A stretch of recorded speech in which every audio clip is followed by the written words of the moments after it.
زید نام کے اہل بیت میں دو ہیں، ایک امام حسن کے بیٹے کا نام بھی زید ہے، حسن مصنع کے بھائی ہیں وہ، میں نے حضرت غوث اعظم کے ذکر میں ان کا ذکر بھی کیا تھا، وہ زید بن حسن ہے۔ اور یہ جو زید ہیں یہ امام زین العابدین کے بیٹے ہیں، یہ بڑی تاریخ ساز شخصیت ہے اور بڑی انقلابی شخصیت ہے۔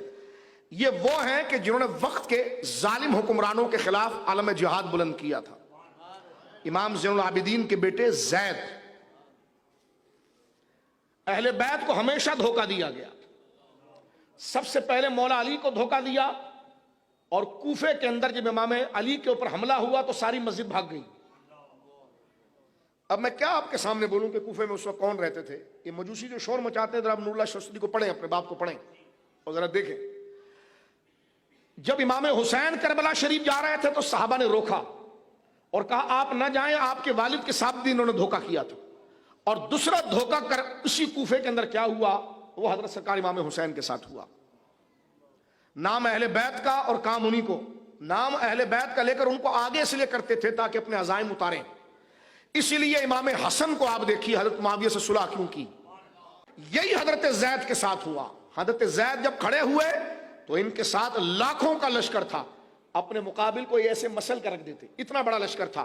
لیکن جب لشکر ہوا تو لشکر کے جو بڑے کمانڈر تھے یا جرنیل تھے، وہ رات کے وقت حضرت امام زید ابن علی یعنی امام زین العابدین کے بیٹے، کیونکہ میں پہلے بتا رہا ہوں شجرہ جب چل رہا ہے تو ایک ایک بات، حضرت زید کے پاس آئے، امام زین العابدین کا ذکر ہے، ان کے بیٹے کے پاس آئے اور ان سے کہا کل تو لڑائی ہے، ہم جان و جگر لگا دیں گے، آپ کی طرف ایک تیر نہیں آئے گا، لیکن ایک مسئلہ کلیئر کریں آپ ہمارے سامنے۔ امام زید نے فرمایا کیا کلیئر؟ میں زہرا پاک کا بیٹا ہوں، میرا باپ امام زین العابدین ہے، اس محبت میں تم سب جمع ہوئے ہو، بالکل اسی محبت میں آئے، لیکن ایک مسئلہ کلیئر کریں، آپ ابو بکر عمر کے بارے میں کیا بولتے ہیں؟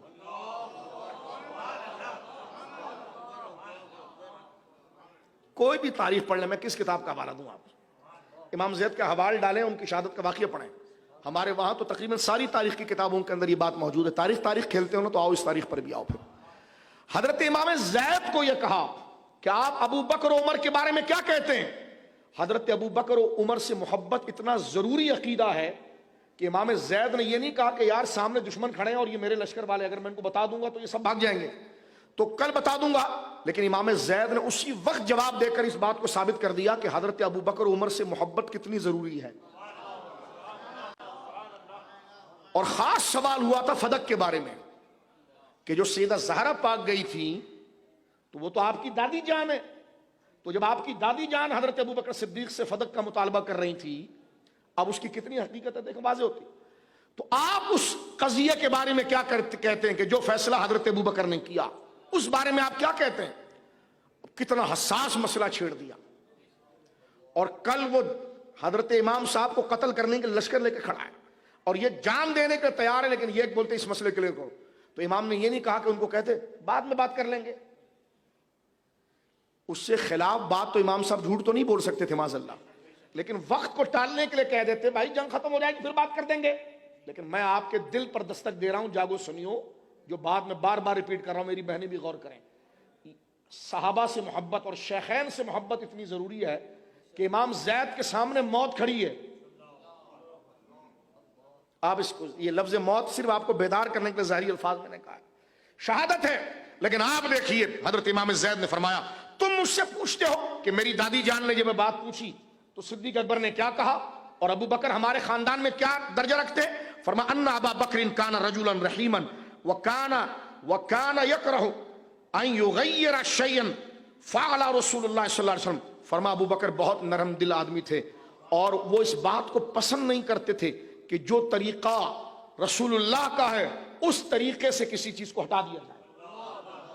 اور آگے کیا فرماتے ہیں ذرا سنیے، ثم قال زید ویم اللہ، پھر حضرت زید امام زین العابدین کے بیٹے نے کہا ان سے اللہ کی قسم لو رجع الامر الی، اگر فدق کا مسئلہ میرے پاس آتا،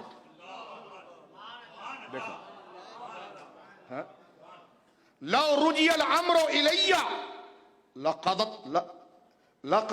لقضیت فیہ بقضاء ابی بکر، فرمایا خدا کی قسم اگر فدق کا مسئلہ میرے پاس آتا تو میں باغ فدق کا وہی فیصلہ کرتا جو ابو بکر صدیق نے کیا ہے.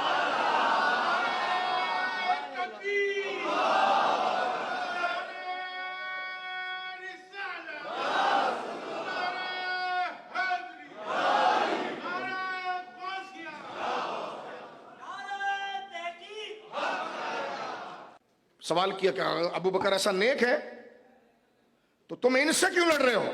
فرمایا یہ ان کی طرح نہیں ہے. یعنی سامنے حکومت سے کیوں لڑ رہے ہو پھر تم، اور ہمیں کیوں جمع کیا ہے؟ تو فرمایا ان سے اس لیے میرا باپ علی نہیں لڑا کہ وہ قرآن و سنت کے طریقے پر تھے، اور علی کا بیٹا زید اس لیے لڑ رہا ہے کہ یہ اسلام کے مخالف ہیں. فرمایا یہ وجہ، یہ کہنا تھا کہ ایک نے لاٹھی اٹھا کر آپ کے پاؤں پر ماری اور 99 لشکر بھاگ گیا، چند 100 آدمی لے گئے، لیکن امام غیرت مند باپ کا بیٹا تھا، بھاگ گئے. جیسے یہ تاریخ دوبارہ دہرائی گئی کہ کوفے کے دروازے بند ہو گئے، کھڑکیاں بند ہو گئی. آج زید حسین ابن علی کی شکل میں موجود ہے. تاریخ پھر دہرائی گئی کہ جس وقت عبد الرحمن بن ملجم ملعون نے حضرت مولا علی کی گردن پر تلوار کا حملہ کیا، مسجد کے سارے لوگ بھاگ گئے. آج تاریخ دہرائی گئی کہ دروازے بند ہیں. وہی امام مسلم بن عقیل کہتے یار تم نے تو بلایا تھا مجھے، تم نے تو خط لکھے تھے. یہی وہی تاریخ دہرائی گئی اور حضرت زید کو اس میدان میں بڑی بے دردی سے شہید کیا گیا. اللہ اکبر. آپ کا مزار مقدس موجودہ ایران کے اندر موجود ہے. کئی اقوال ہیں. ایک یہ کہ 3 مہینے تک آپ کی لاش اس طرح ٹنگی ہوئی تھی اور آپ کے جسم کے اوپر چیرے لگا دیے تھے، اور ایک روایت یہ بھی کہ 3 سال تک، لیکن بدن ویسی تازہ تھا اور خون چمکتا تھا، قریب بندہ جائے تو مشک کی خوشبو آتی تھی.